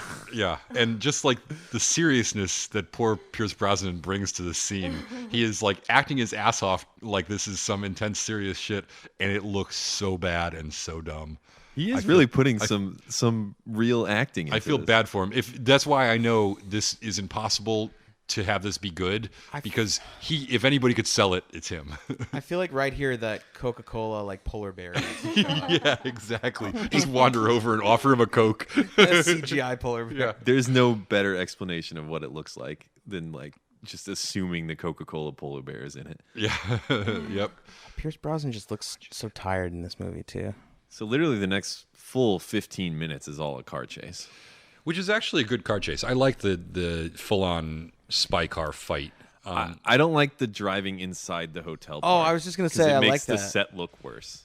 It probably does. I agree with that, but I thought like as far as just stuff in this movie that kind of works, I thought the car fight was going to be stupid because it's basically Zhao jumps into one spy car and Bond's got his invisible spy car that loses its invisibility power, and they basically have a spy car fight on ice. That's cool. Which should be dumb, I feel like, but it actually ends up being really fun. In spite of all the speed ramps and slow motions and snap zoom bullshit. You know what? It feels refreshing that they're not CGI cars. Right. Yeah, that's it. They actually do a full-on car That was chase cool. with real cars, and they drive all over the fucking place, and they're blasting each other with all the gadgets. They're shooting rockets and, whatever. Yeah, see, this part is cool, Colin. You're stupid. I am stupid. There's machine guns. Oh, I mean, the ending is kind of dumb. No, but like the more of this stuff they do, the more you can see that this stuff is plastic. wait, and can we not rewind ice. that? Can we go back to that? Her like fake hitting the wall. Yeah, they're like, don't hit it too hard because it is made Don't out of hit it plastic. at all. It will Yeah. break. All right, ready? Watch Halle Berry. What? She's pulling her punches. as she Both tries to hits like we're into the air. dash through this window. Oh, so sad. Yeah, so now the cars are driving up an ice ramp. Which was that ice ramp there before? Why would they put ramps in there instead of stairs? Yeah, you'd think that would be really slippery for an ice palace to have a bunch of... It makes the set look worse. I was right. And meanwhile, Halle Berry is drowning in her melting ice room. Oh, that CGI looks so bad. This looks Yeah, like something it is you could terrible. do like now in Microsoft Paint or like whatever. The most That basic. great CGI program, Microsoft Paint. That's what I felt about the last few movies. It's like, it's just what makes it seem even more dated is we know we could probably do this in 20 minutes in After Effects, and it would look just as good. But in this movie, there's so much of it, and the storytelling depends on it so much. Yeah. But here's the dumbest part of this entire scene. James Bond, as he drives by, he sees the guy swimming out from the hole in the ice. And as he drives by, he takes a pistol and shoots the thread of a chandelier from a moving vehicle that drops right out. Like, he saw the entire situation. He analyzed it. He's like, oh, dude, that guy survived and he's swimming. I'm going to find the chandelier. I'm going to shoot the one piece of thing that's holding it up from a moving car with a pistol. And that's going to kill him. But it all paid off because the water bubbled with blood. With blood, so you know he's dead. Yeah. That would never happen. Yeah. Chandeliers don't work like that. Yeah, Ropes none of this- don't work yeah. like that. Cars don't Ice work and like cars that. and guns, none of it works like you're saying it works. This was the point at which I wrote in my notes and thought in my head, oh my God, this movie is so long. Which is never good. You should never have that thought when you're not even to the finale of a movie. Well, it's been long enough since it went off the rails that you fully feel the fact that it's not getting back on those rails. And it's Yeah. still got quite a bit to Yeah. go. Oh yeah, we're not even at the end yet. This is built up. Like, he just killed one of the main bad guys. They just had their huge confrontation. It seems like this should be wrapping the thing up, but no, we've got like the whole third act to go. No, we got 20 minutes, 25 minutes or something. We'll get into it. It feels like more. I actually like the airplane scene. There's a couple of good. Oh, you went too far. Yeah, I did. I don't like the airplane scene. I feel like we got to the It's credits I know. I'm Wait, working on you have to go back to the airplane scene. Do you Okay, have to go fine. back to the airplane scene? I think we'll move. I think we'll move faster if we don't watch the movie while we're doing this. All right, let's just talk about the airplane scene. Yeah. Um, Also, let's talk about Michael Madsen pops up again in a part that is poorly written, but also he's terrible still. And I like Michael Madsen. I would never say a he's- bad thing about Michael Madsen, except in this movie. He's This terrible. is a bit of a phone in for him. I Yeah, would really. say. It's definitely he got the check and he was like, "Wow, they paid in advance. I guess I'm done." How does he do his voice? Oh, like they already paid me for this. It's pretty good. That's I guess not I'll bad. just stand there and say this bullshit. You're not squinting enough, but Remember when I was in Free Willy? that was a weird one. They paid that in advance. So the switchblades are a pretty cool random idea. They get to the switchblades are the little personal jets that they have. Because we need some more future tech. Well, I thought those were actually kind of a cool idea that wasn't totally botched in the execution, because they actually filmed them. They just filmed them from underneath, and it just made it look like they were in the sky, not actually just CGIing the whole thing, which would have looked like shit. That would have been cool as like a big stunt in the first act Yeah, before any of the other crap that just yeah. they By this time, you were totally shoveled tainted. onto Yeah, us. Yeah. And now we do see Gustav Graves in his full-on Icarus outfit, which is a full-body Nintendo Power Glove, with a wrist control panel from a Sony Discman. Yeah. It's not. It's actually, even for the time when this movie came out, all those things were very old and Yeah, dated. and dumb looking. Oh, it's so dumb looking. And why? Why does he need that? Why did the writers think he need that? Why does the character think Really, he needs It's Right to out of make him remote look control. more like a comic book villain, to like have a cool Once costume. again, it was this idea of making it like, I think it's chasing something that the Bond movies aren't, trying to make it hip with the times, when really the smartest thing would have been they had a smartphone in the first scene of this movie, which was before that tech was widely available. Right. It would have been much more intelligent for him to just control everything through a smartphone. They had an iPad in the last movie or 2 movies ago. That would have been good use of future tech that actually wasn't totally idiotic. No, we need a Power Glove suit. And we also had, in this final scene in the airplane, we have gratuitous levels of John Woo style slow motion. This is again what I was talking about, where all the interiors of this whole movie felt extremely tiny to me because of the way all the special effects and all the rest of the cinematography was. Yeah. Did you feel that when you were watching it? Yeah, definitely. And I think they originally were going to shoot this finale in a different location, and they decided to shoot it on this giant airplane. But the giant airplane does feel small, and so much of this movie is taking place in very small areas. Whereas I think it's almost a relief when you have like something like the cars driving around outside on the ice that actually looked, like they were out in the open. And then of course they ended in a hotel where they're driving around this tiny area again. Yeah. This felt like a small movie for an enormous budget. They didn't get much bang out of their buck. I mean, you can see the budget. It messes with your spatial representation when you're trying to get away with like all this fake looking stuff. And in terms of shooting and editing, the Brosnan Bond movies have been really hit or miss with geography and especially in action scenes. Some of them, I thought the last one was pretty good.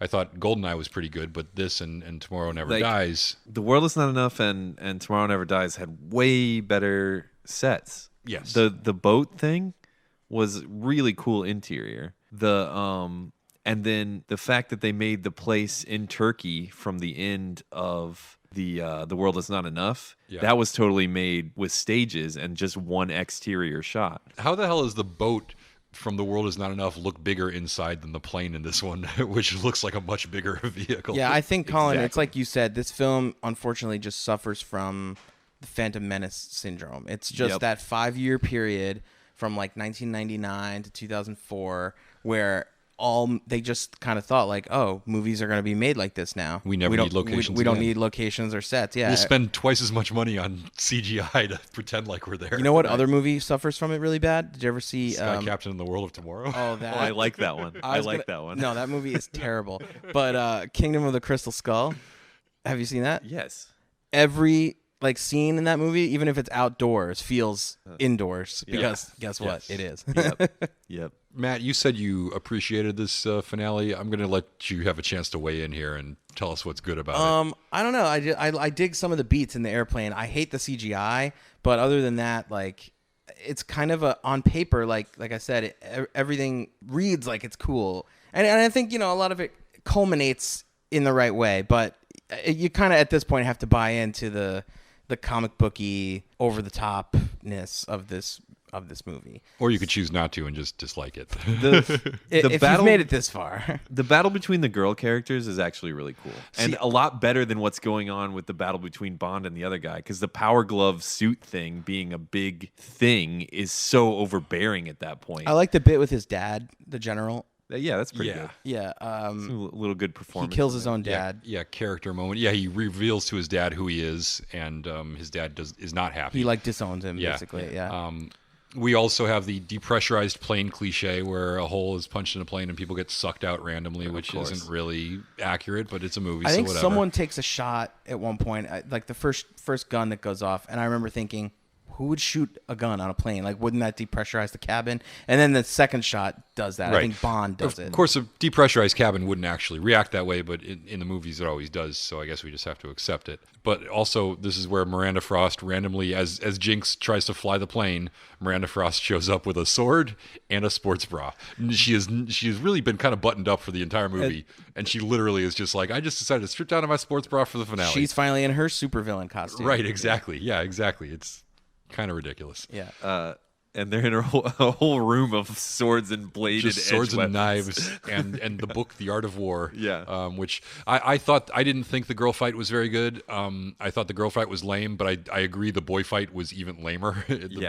Maybe it benefits from being right. juxtaposed with They're juxtaposed with the women fighting and the men it was fighting. much better. And the men are the guys fight is terrible. They both have interesting endings though. I liked them both where she kicks the book with a knife in it into her chest, and then on the other hand, Bond opens his chute while he's still in the plane and he gets sucked out into the engine. And he has a cool line too. He says something like face your destiny or meet destiny or something like that. Yeah. And then Bond says meet gravity or face gravity, and he pulls the thing in. Which I'm not sure if that's gravity, but whatever. That's yeah, fine. it's not. It's like propulsion. I think he means he thinks he's gonna fall out of the plane onto the ground, but then realizes he gets eaten killed by an him engine. better. He's like, shit, I guess that quip doesn't make sense in retrospect. I want one of these Bond movies to randomly end with Bond just going yeah, well, fuck you. Yeah, exactly. Just can't come up with anything clever. Suck my balls. Or he says the joke, but then then he like goes back on it, tries to say a better one. He's like, "Oh yeah, that's better," because he's talking to himself, It right? starts to do an Archer episode. Wait, I have something for this. Yeah.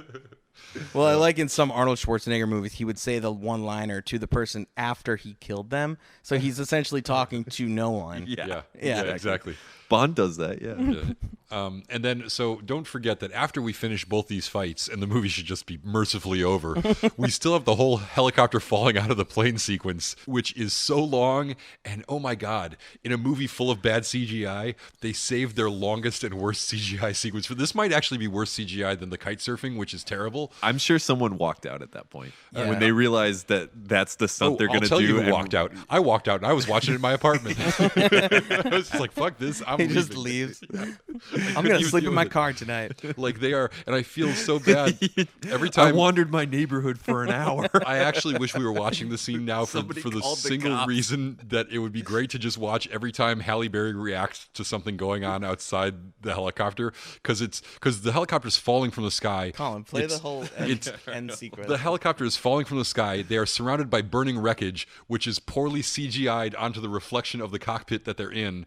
And she is just like, I can just imagine her without the fake shaking of the camera and the fake debris falling, sitting on set with somebody telling her, no, this is going to look great when you're on camera. And she's just doing all these reactions to like, oh my God, oh no, oh my God, like making all these surprised faces. And I just can't imagine her watching this for the first time in the theater and being like, you asshole, you promised me this wouldn't look stupid.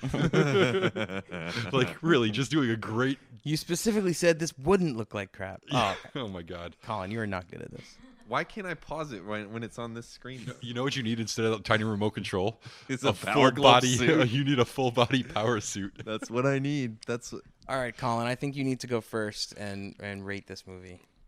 Oh, okay. Why do I have to go first? 'Cause Oh, wait, you- we didn't you do went the, last Didn't before. talk about the button. Should we at least mention the button before Colin rates Yes, the movie? mention The it. diamond belly button?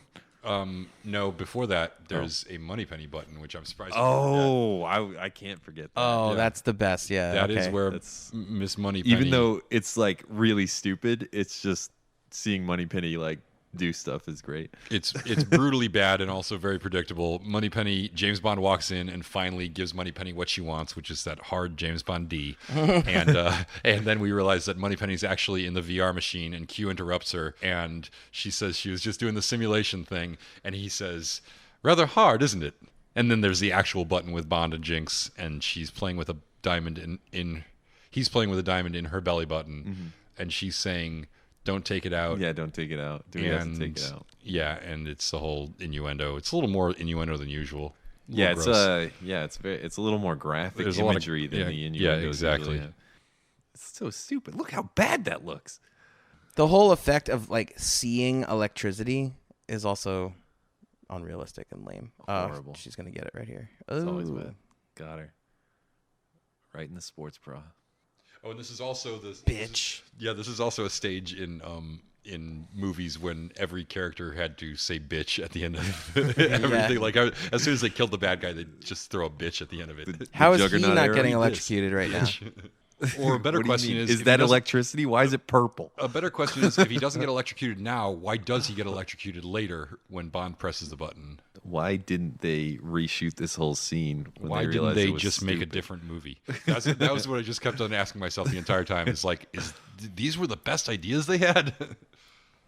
Why is the electricity visible and purple? Yeah. It's so stupid. That looks Okay, here we go. horrible. Yeah. Yes. That looks like a cutscene Already from a the video burning game. plane already looks terrible. And he's all broken up about Miranda Frost, which Maybe seems just- like she wasn't a good guy. She was the rat who he was trying to kill the whole movie. You know? They had sex in an earlier scene. Yeah. Going down together. That's what he says to her when they actually make it. He's like, "What was that you said about going down together?" Right, exactly. Like, they may die in this situation, but she said that line, and he thought it was clever enough that he's gonna like remember He's it. like, I'm putting that one in the old, putting that one in the old brain This bank. whole time, like while this is going on, he's like, I hope I get a chance to say that. What he line. was thinking was, Yeah. that counts as consent if we survive. That's what separates James Bond from the other super spies. He's the most clever. He's the with most the perverted. word games. Yeah, most perverted. He's with always, word he's games. always finding the sex loopholes.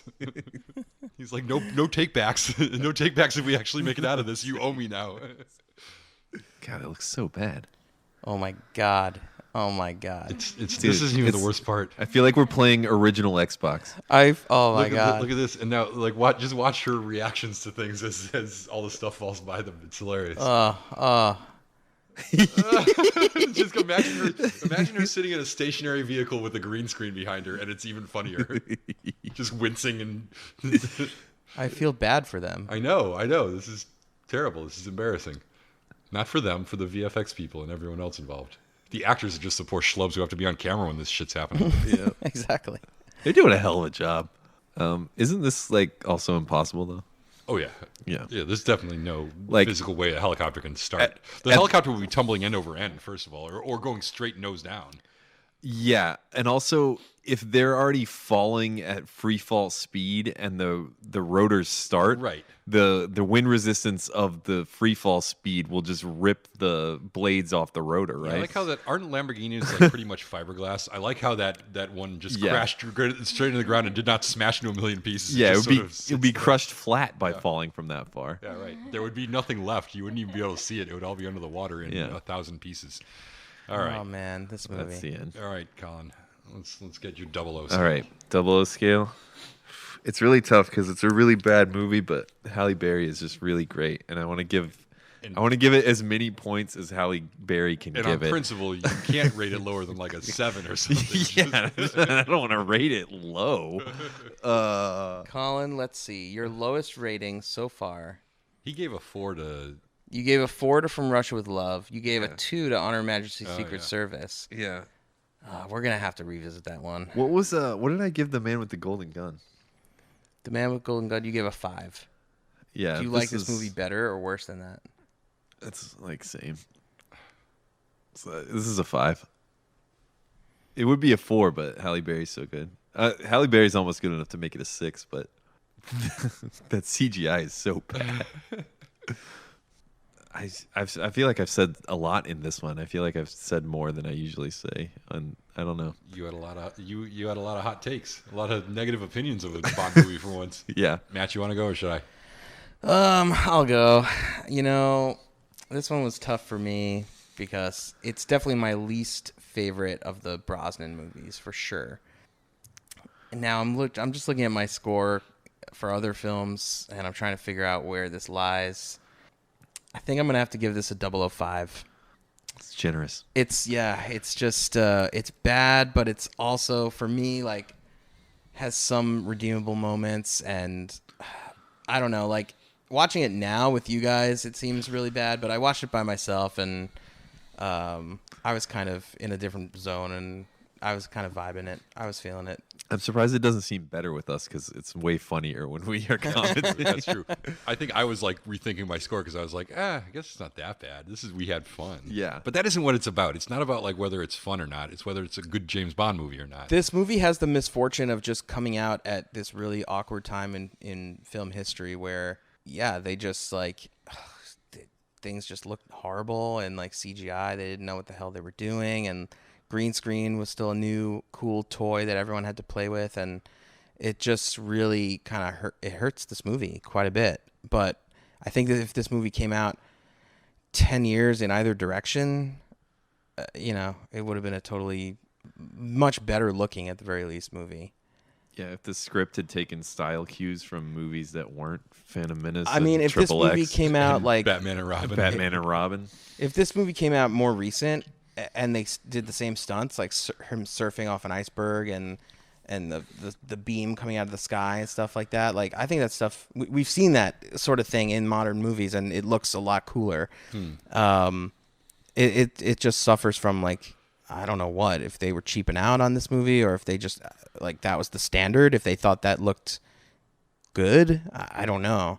I was reading like reviews of the time, and even they were like remarking at how bad the CGI looked. Because, like I said, other movies had come out, The Lord of the Rings and The Matrix had come out that used a lot of CGI, and integrated it with live action stuff, and those actually still hold up. You can watch those movies today. Yeah. The Matrix sequels, not so much, because they were trying to CGI entire characters, but like they were finding a good blend of action and CGI before this movie came out. This was not done well. And the even for its Matrix, time. the Matrix did a lot of things well. If they made the same movie again today, Right. it would look almost the same, but like just having that difference of like higher resolution would make it look really amazing. The difference was they understood the limits of the technology. Yeah. They understood where CGI could be used to seamlessly augment something that they were really shooting.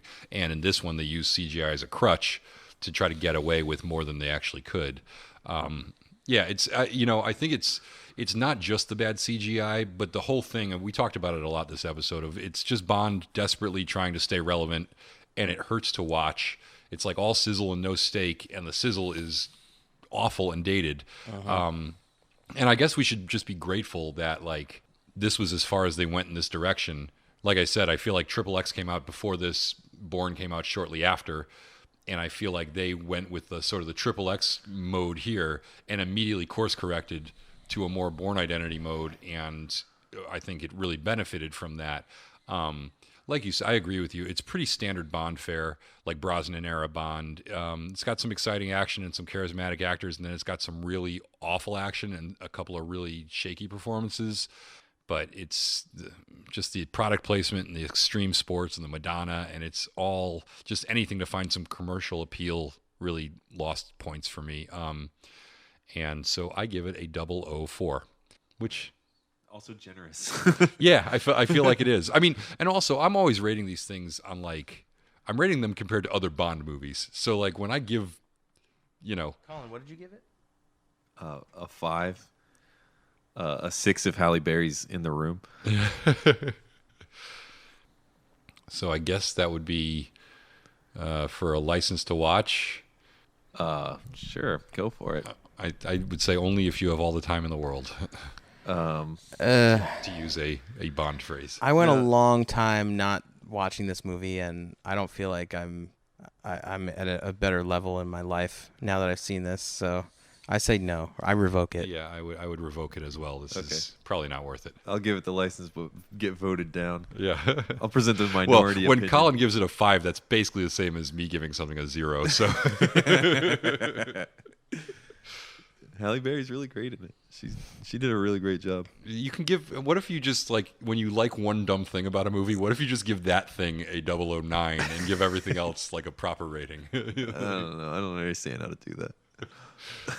Like Halle Berry, as far as I'm concerned, Halle Berry in this movie gets a 009, Yeah. and the rest of the movie gets like a 003 or 4. Well, that's it for Pierce Brosnan. Yeah, should we talk about a bit of fond farewell to the Machine Gun Bond? I thought we did that in the one after the last.